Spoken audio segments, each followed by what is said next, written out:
नमस्कार, श्री स्वामी समर्थ. मी शर्मिला. माझ्या हे यूट्यूब चॅनलमध्ये माझ्या सगळ्या गोडताईंचं, मैत्रिणींचं अगदी मनापासून स्वागत करते. आजचा दिवस तुम्हाला खूप छान जाओ, तुमच्या मनातील सगळ्या चांगल्या इच्छा पूर्ण हो, हीच महाराजांच्या चरणी प्रार्थना करते आणि आपल्या नवीन व्हिडिओला सुरुवात करते. येत्या 19 एप्रिलला म्हणजेच रविवारी आलेली आहे अक्षय तृतीया. अक्षय तृतीया हा 3.5 शुभ मुहूर्तांपैकी एक अत्यंत शुभ मुहूर्त आहे. या दिवशी केलेले दान, जप आणि खरेदी यांचा कधीही क्षय होत नाही, अशी धार्मिक मान्यता आहे. या अक्षय तृतीयेच्या दिवशी आपण लक्ष्मीचे पूजन करतो, सोन्याची खरेदी करतो, पण माता लक्ष्मीचा आशीर्वाद आपल्यावरती कायम राहावा आणि आपल्या घरामध्ये कधी धनधान्याची कमतरता भासू नये यासाठी अक्षय तृतीयेला काही अचूक असे उपाय आपल्याला आपल्या वास्तूमध्ये करायचे आहेत. तसेच आपण तेच उपाय या दिवशी केले तर ते अत्यंत फलदायी ठरत असतात. तर आजच्या व्हिडिओमध्ये मी तुम्हाला एक अतिशय प्रभावी असा उपाय सांगणार आहे. रविवारी अक्षय तृतीयेच्या दिवशी तुम्ही एक वेळ सोने चांदी खरेदी नाही केले तरी चालेल, पण तांदळाच्या डब्यात ठेवा ही एक वस्तू.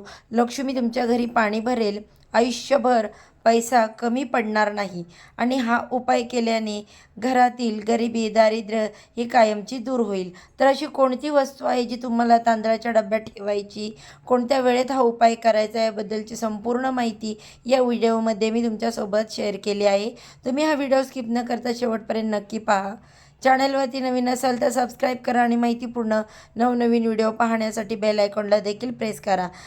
त्यामुळे जेव्हा पण मी माझ्या चॅनलवरती नवीन व्हिडिओ अपलोड करेल त्याचे नोटिफिकेशन सर्वात आधी तुम्हाला मिळेल आणि तुम्ही एक पण जो माझा व्हिडिओ आहे तो मिस करणार नाही. तर बघा, मी आजच्या व्हिडिओमध्ये तुम्हाला जो उपाय सांगणार आहे तर हा उपाय आपल्याला 19 एप्रिलला अक्षय तृतीयेच्या दिवशी करायचा आहे. अगदी सकाळपासून ते संध्याकाळपर्यंत जेव्हा केव्हा तुम्हाला शक्य होईल तेव्हा हे उपाय जे आहेत तर ते आवर्जून करायचे. भले तुम्ही सोनं खरेदी चांदी नाही केली तरी चालेल, तुम्हाला नाही ते जमलं तरी चालेल, किंवा इतर कोणतीही सेवा तुम्हाला करायला नाही जमल्या तरीसुद्धा चालतील, परंतु हा उपाय जो आहे तो तुम्ही आवर्जून करायचा. कारण आपले स्वयंपाकघर हे शुद्ध आणि समृद्ध असते आणि तिथे माता लक्ष्मीचा वास कायम असतो आणि त्या स्वयंपाकघरामध्ये आपण तांदळाचा डब्बा ठेवत असतो किंवा एखाद्या बरणीमध्ये आपण तांदूळ साठवून ठेवत असतो आणि तेच तांदूळ आपण पूजेमध्ये सुद्धा वापरत असतो किंवा स्वयंपाकघरामध्ये सुद्धा वापरत असतो. तुम्हाला माहीत आहे का, आपल्या शास्त्रामध्ये तांदळाला अक्षत असं म्हटलं जातं. याचा अर्थ असा आहे की जो कधी क्षय होत नाही. अक्षय तृतीया म्हणजे या दिवशी केलेले उपाय, या उपायांचं मिळणारे फळ हे कधी क्षय होत नाही, ते संपत नाही. तांदूळ जो आहे ना तर तो चंद्र आणि शुक्र ग्रहांच्या संबंधित आहे. तो शांती आणि वैभवाचे प्रतीक मानला जातो. अशा परिस्थितीमध्ये जर आपण या अक्षय तृतीयेच्या दिवशी तांदळाच्या डब्यामध्ये ही एक वस्तू ठेवली तर ती खूप शुभ मानली जाते. कारण ही वस्तू मी तुम्हाला जी सांगणार आहे ना तर ती वस्तू चंद्राच्या ऊर्जेला संतुलित करणारा एक शुद्ध धातू मानला जातो आणि म्हणून अक्षय तृतीया हा उपाय जो आहे जर तुम्ही केला तर माता लक्ष्मी आपल्यावरती प्रसन्न होते. तांदूळ हा शुक्र ग्रहाशी संबंधित असल्यामुळे आपल्या घराकडे लक्ष्मी आकर्षित होते, कारण शुक्र ग्रह हा धनासंबंधित मानला जातो. तसेच हा उपाय केल्याने घरातील नकारात्मक ऊर्जा दूर होते, तसेच जीवनात सकारात्मक बदल घडून येतात. या पवित्र दिवशी तांदळाच्या डब्यामध्ये ही वस्तू ठेवल्याने घरामध्ये आर्थिक स्थिरता येते, माता लक्ष्मीचे निवासस्थान होते, आपल्या घरामध्ये कधी पैशाची कमतरता भासत नाही. त्याचबरोबर घरातील सदस्यांमध्ये कधी भांडणं होत नाहीत, कलह कमी होतात. त्याचबरोबर जेव्हा ही वस्तू तुम्ही तांदळाच्या डब्यामध्ये टाकता आणि त्यानंतर तो तांदूळ घरातील सदस्य भात बनवून खातात तेव्हा बघा घरातील व्यक्तींचा जो राग आहे तो संतुलित होतो, मन शांत होतं आणि आपल्या घरातील वास्तुदोष हा दूर करण्यासाठी हा उपाय जो आहे तर तो खूप जास्त प्रभावी मानला जातो. तांदूळ जो आहे ना तो प्राचीन काळापासून मुख्य अन्नधान्य असल्यामुळे तो समृद्धी, अन्नपूर्णता आहे आणि जीवनाचा आधार मानला गेला आहे. त्यामुळे तांदळाला अन्न आणि धान्याचे प्रतीक मानले जाते. तर आपल्याला हा उपाय करण्यासाठी या अक्षय तृतीयेच्या दिवशी सकाळी लवकर उठायचं, स्नान करायचं आहे, तुमच्या देवघरातील देवांची विधिवत पूजा अर्चा करून घ्यायची. त्यानंतर धूप दीप अगरबत्ती ओवाळून वातावरण प्रसन्न करायचं. जर तुमचे सासू सासरे हयात नसतील तर तुम्हाला पितरांची पूजा करायची आहे आणि त्यानंतर तुम्हाला हा जो उपाय आहे तर तो करायचा आहे. अगदी रात्री 12 वाजेपर्यंत तुम्ही हा उपाय कधीही करू शकता. आता आपल्या स्वयंपाकघरामध्ये जो तांदळाचा डब्बा आहे किंवा एखाद्या बरणीमध्ये तुम्ही तांदूळ साठवून ठेवले असतील तर त्यामध्ये तुम्हाला एक हळकुंड टाकायचं आहे. तांदूळ हे मांगल्याचं प्रतीक आहे, तर हळद ही विष्णू आणि लक्ष्मी यांना अत्यंत प्रिय आहे. आणि याच तांदळाच्या डब्यात अक्षय तृतीयेला एक अख्खे हळकुंड ठेवा. या उपायाने घरातील धान्य अक्षय राहते आणि शुभ कार्यामध्ये अडथळे हे आहेत ते दूर होतात.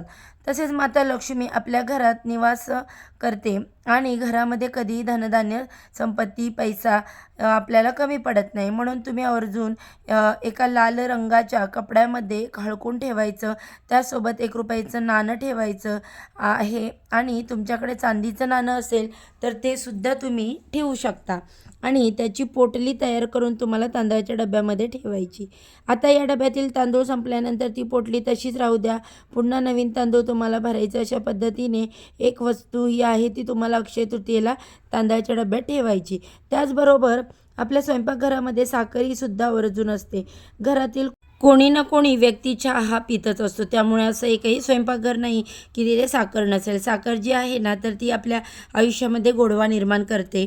साखर हे गोडव्याचे प्रतीक आहे. म्हणून आपल्याला अक्षय तृतीयेच्या दिवशी आपल्या घरात नेहमी आनंद, गोडवा टिकून राहावा. आपल्या कुटुंबामध्ये जे काही वादविवाद आहे तर ते दूर व्हावे. घरात सुखसमृद्धी कायम राहावी यासाठी साखरेच्या डब्यामध्ये तुम्हाला एक दालचिनीचा तुकडा ठेवायचा आहे. कारण दालचिनीसुद्धा समृद्धी आणि नशिबाचे प्रतीक मानले जाते. साखरेच्या डब्यात दालचिनीचे तुकडे ठेवल्याने कुटुंबातील सदस्यांमध्ये प्रेम वाढते आणि उत्पन्नातील नवीन जो स्रोत आहे तो निर्माण होतो. आणि म्हणूनच साखरेच्या डब्यात तुम्हाला आवर्जून एक दालचिनीचा तुकडा ठेवायचा. तर बघा, साखर संपली तर ते तुकडा तसाच राहू द्या. पुन्हा नवीन साखर त्या डब्यामध्ये भरून ठेवा. त्याचबरोबर आपल्या स्वयंपाकघरामध्ये अजून एक खूप महत्त्वाची आणि लक्ष्मीकारक वस्तू असते ती म्हणजे मीठ. बघा, मीठ जे आहे तर त्याला लक्ष्मीचा भाऊ म्हटलं जातं. हे मीठ नकारात्मक ऊर्जा दूर करण्यासाठी खूप प्रभावी मानलं जातं आणि म्हणूनच या अक्षय तृतीयेच्या दिवशी मिठाच्या बरणीमध्ये 5 लवंगा टाकून ठेवा.